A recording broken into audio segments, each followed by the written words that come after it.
Last time we explained the Ramanujan summation using basic algebra. As previously mentioned, the method using algebra is not rigorous. Today, I will first explain why the previous approach lacks rigor, and then introduce the concept of analytic continuation. The true proof, which utilizes analytic continuation, will only be possible afterward. First, we need to understand the concepts of absolute convergence and conditional convergence. Absolute and conditional convergence satisfy the formulas shown on the screen. If the series formed by the absolute values of an converges, we call it absolute convergence. If the absolute value of series diverges, but an converges, we call it conditional convergence. To put it more simply, if a series converges even when taking the absolute values of its terms, it's absolutely convergent. If taking the absolute values causes it to diverge, but the original series still converges, then it's conditionally convergent. Naturally, if the absolute value of the series converges, the original series must also converge, since the absolute values are always non-negative and at least as large as the original terms.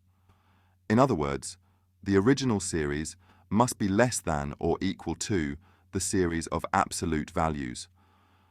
Of course, they are equal when all the terms in the series are positive. On the other hand, the sum of the absolute values may diverge, while the original series still converges. Let's keep it simple. Absolute value converges means absolute convergence, and absolute value diverges means conditional convergence. At this point, absolute convergence satisfies two important conditions. Think of these as the properties of absolute convergence. First, the sum of the remaining terms, excluding the first, also converges. Let's denote the terms of the series as large S. If you take the series S1 plus S2 plus S3 and exclude the first term, the new series S plus S3 must still converge. If this newly formed series is also absolutely convergent, you can exclude the second term as well, and so on. This process can be repeated indefinitely. Second, the result of the series does not change, even if the order of the terms is rearranged. For example, if you rearrange S3, S5, S7 will still converge to the same value, regardless of the new order. These two conditions hold for absolutely convergent series. It's important not to confuse absolute convergence with conditional convergence. If you mix them up, understanding Ramanujan summation will remain forever out of reach. The reason for discussing absolute and conditional convergence first is to clarify the errors that arise in previous proofs using algebra. In other words, this is setting the stage to explain why we need the concept of analytic continuation, which will be introduced later. You could just accept it and move on, but I suggest we dive into it together. This concept is just as interesting as Ramanujan summation. Since it might not be intuitive at first glance, let's look at an example. This series is conditionally convergent. Why? Why do you think? Because we've defined examples like this to be called conditionally convergent. It's worth reviewing what a definition is. If we agree to call something by a particular name, that becomes its definition. What's your name? Charles. That's a definition. Your parents decided to call you Charles, so that became your defined name. So, let's avoid saying that definitions are wrong. One of the most frustrating questions is, can you prove a definition? A definition isn't something you prove.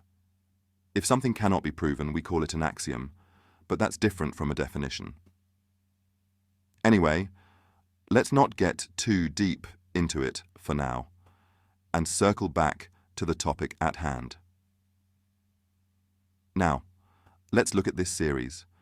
You can see that this is a series where addition and subtraction alternate, with the denominators increasing. It looks like this: subtract from 1, add 1/2, then subtract 1/3, and so on, infinitely. This series converges to the natural logarithm of 2. This is high school level math, so feel free to try solving it yourself.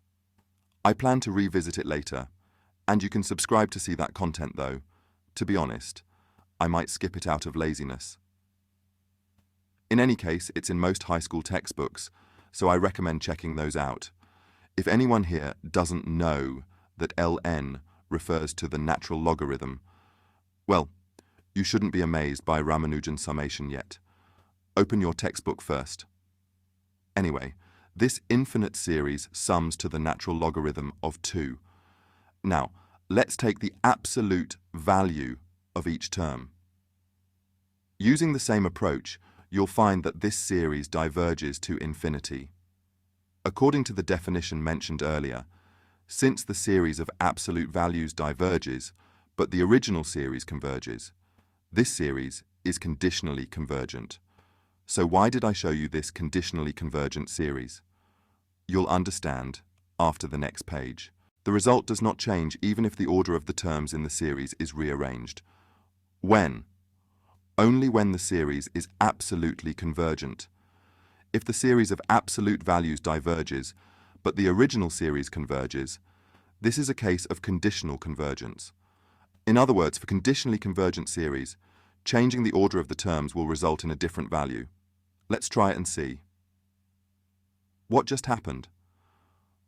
All I did was group the terms together differently, and suddenly the result became half of itself. Let's first group the terms in pairs, and the series transforms into this form. The resulting values are 1/2, 1/4, 1/8, 1/10. We can group these terms again, and eventually the sum becomes 0. Of course, if we keep grouping terms this way, we will continue halving the value. But don't we already know that the series sums to 0? A contradiction has occurred. Something has clearly gone wrong. Why did this happen? Because we rearranged the terms of a conditionally convergent series. As I mentioned before, you cannot rearrange the terms of such a series arbitrarily. Only in an absolutely convergent series can the order of terms be changed without affecting the result. Let's take another look. This infinite series is conditionally convergent according to the definition, and it does not satisfy the property that the result does not change even if the order of the terms in the series is rearranged. In other words, the contradiction arose because we changed the order of a conditionally convergent series. The only series in which you can rearrange the terms without changing the result is an absolutely convergent series. Now, it's time to understand why the proof method used in the previous video for Ramanujan summation was flawed. The series we used earlier is called the Cesàro Sum, and this is the series that was used in the previous proof. Although the previous proof, which relied solely on algebra, wasn't rigorous, it was definitely more intriguing. If the previous video felt like a magic show, today's video might feel like revealing the magician's secrets, which might not be as fun. Anyway, let's bring back this sequence. Let's find the partial sums of this sequence. Let's define Sn as the sum of the first n terms. So S1 is the first term, S2 is the sum of the first and second terms, and S3 is the sum of the first 3 terms. What we call a finite series is the sum up to the nth term, and when n goes to infinity, we get an infinite series, which is often referred to as a series in general, unless specified otherwise. Now S1 is obviously 1, S2 is S1 plus the second term, so it's 0. Since we are repeatedly adding 1 and subtracting 1, the sums S3, S4, S5 and so on will keep alternating between 1 and 0. As mentioned on the previous page, the value of the Cesàro sum alternates between 1 and 0. So, what would the average value be? Intuitively, we can guess that it will converge to 1/2. Now, let's calculate the average value of this series more precisely as it goes to infinity. m1 is equal to s1, so it's 1. m2 is the average of s1 and s2, so it's 1 plus 0 over 2, which equals 1/2. Let's keep going with this process. As mentioned earlier, m1 is 1, and m2 is 1/2. If we continue this process, it goes 1, 1/2, 2/3, back to 1/2, then 3/5, back to 1/2, and 4/7, and so on. You can intuitively see that the average of these values converges to 1/2. Looking at the graph, you can more intuitively see that the Cesàro sum converges to 1/2. Now let's add 0 to the sequence. When you add 0 to any number, the same number should result. That's the role of 0. Of course, in the concept of infinity, we need to distinguish between something approaching 0 infinitely and the exact 0. Let's add 0 after each term infinitely. Even then, the value of this series shouldn't change. So, what's the result? Naturally, the average should converge to 1/2, right? Let's calculate the value of the series at the nth term, just as we did before. It's almost the same. The only difference is that the series values are now shifted by one term. Since we're infinitely alternating between 1 and 0, the average should still converge to 1/2. At the beginning, the value was 1, but as we divide 1 by infinity, it asymptotically approaches 0. As mentioned earlier, we must distinguish between the true 0 and something that is infinitely close to 0. In any case, since all we've done is add 0 to the previous average value, this series should still converge to 1/2. Is that really the case? Why don't you try calculating what the average will be? Remember, studying for too long at once isn't good. It'll give you a headache. Anyway, answer is 2 of 3. Not 1/2. Interesting, isn't it? Once you understand this problem, you'll be ready to start with Ramanujan summation.